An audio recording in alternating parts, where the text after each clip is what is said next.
Hello everyone and welcome back to another Raiders video. In this video, I'll be unfortunately giving my Raiders Vikings game recap, so let's get into it. The Raiders came off a bye week and put up 0 points. The defense allows 3 points, gets 5 sacks, doesn't force any turnovers, sure, but got all those stops in the fourth quarter as well, giving us so many chances.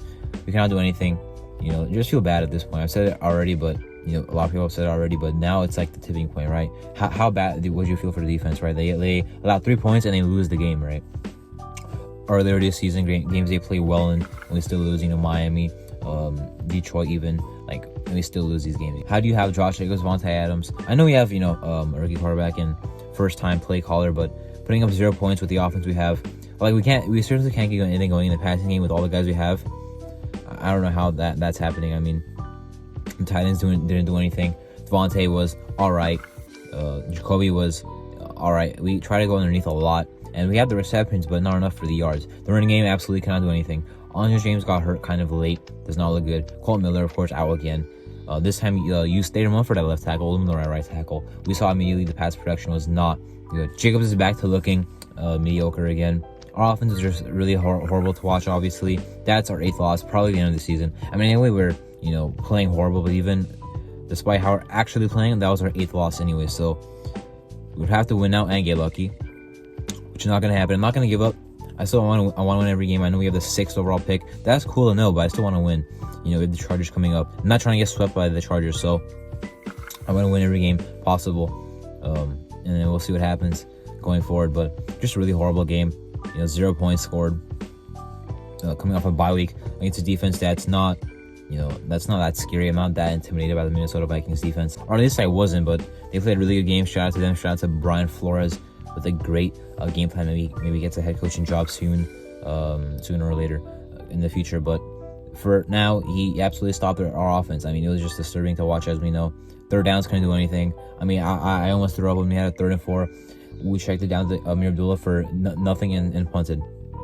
AJ Cole punted I don't even know how many times. Had an 83-yard punt. That was pretty nice to see. At least he got his punting in there. His leg must be sore. Carlson, though, his leg must not be sore because we didn't do a single thing kicking besides the one kickoff I believe we had. So the second half to get Minnesota the ball. That's the only time we ever even sent him out there. No chance, no field goal, no touchdowns. Obviously, we had one drive where we got in the red zone and Renfrow fumbled. When people were saying it last year that Renfrow was kind of like a fumble-prone player, I don't really want to buy into it. But now I may be buying into it.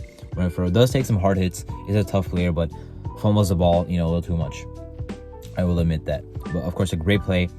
Similar to the Miami play where he caught it and ran it 38 yards this time. Great play, man. But then, 2 plays later, that's what happens. That one was not on O'Connell or Hardigree, but no other drive really got close. The first drive has some penalties. We're looking good, as we always do this part of the game. Penalties backed us up. Second drive, pretty much the same thing. Look good, penalties backed us up. I was hoping that at least because we looked good, even though we didn't score, we would keep the same, the offense going. We'd still be able to move the ball. Even though we didn't score points. That did not happen. So either we score points to win, to start the game, and that's it, we don't score again, or in this case, we get penalties and we don't even score at all. If we got a touchdown or a field goal on those drives, that would have been only points anyway. It's not like we would have adjusted anyway. So, which, by the way, would have been enough to win this game. Normally, our defense are not allowed 3 points, but in this case, it would have been enough points on the first drive, and it would have been a whole different story, or even the second drive, or both, and we would have won the game for sure.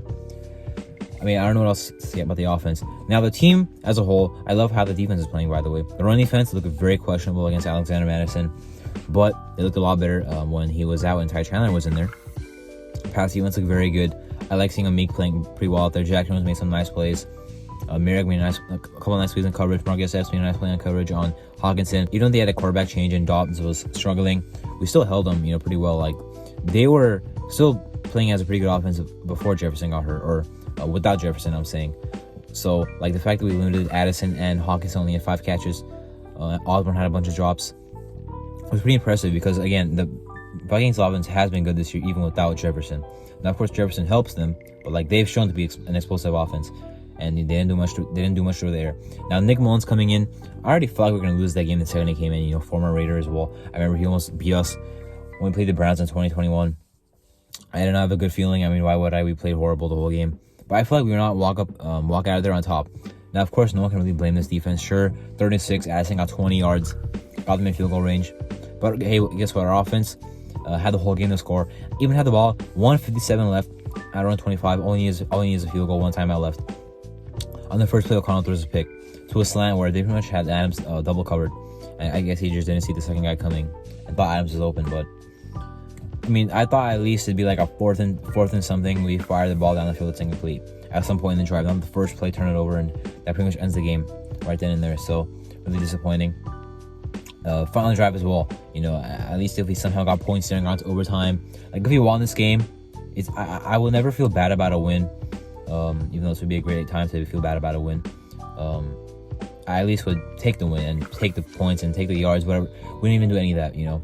Turnover on the first play on a chance where we could have really done something, where our defense set us up again and again. That's not how I thought this game would even go. I thought we would win, but like I don't think the game would even go this way at all. And you know, they look pretty bad themselves out of the bye week as well. Just one field goal difference. Now we play on Thursday night on a short week. That's kind of good, kind of bad, because I don't expect us to turn it around. That's a bad thing. At least the good thing is we get another game to watch that can kind of put this Minnesota game behind us. If we do play well, then we can try and forget about the Minnesota game and at least have a good offensive game that we just played against the Chargers. Hopefully that does happen. But otherwise, Kansas City coming up, that's going to be a long, I believe, 11 days from this Thursday to next Monday until that game happens, and then Colts and then Broncos. Still got 4 games left, 6th overall pick. If we do start losing more games, we have a nice draft pick set up. That game then all good for the case of O'Connell or Pierce to be the next coach and quarterback duo right there. And then Champ Kelly at GM, not really sure what's going to happen there. He has a pretty nice pedigree himself, but a lot of questions this offseason. I feel like even more than we had last year, or sorry, 2 years ago, because at least 2 years ago we had Carr, we knew we were going to keep Carr. Now, quarterback, head coach, and GM are all in the question. But at least we have a defense this year that we can have hold on for the future that we did not have back then. I guess Gus Bradley was not bad defensively his first year with us, or his only year with us, but have a lot of questions in the offseason. Excited but worried. A lot of important decisions have to be made. We haven't shown that we can make good on those decisions in recent history, so I'm hoping that changes. Because overall, going to the season, I thought 2023 would be a pretty bad year for us. I didn't think we'd fire McDaniels during the year, which I'm happy we did, but I thought it'd be a pretty average year. I predicted 6 wins, so could get that obviously with one more win. But I did say 2024 would be a nice year.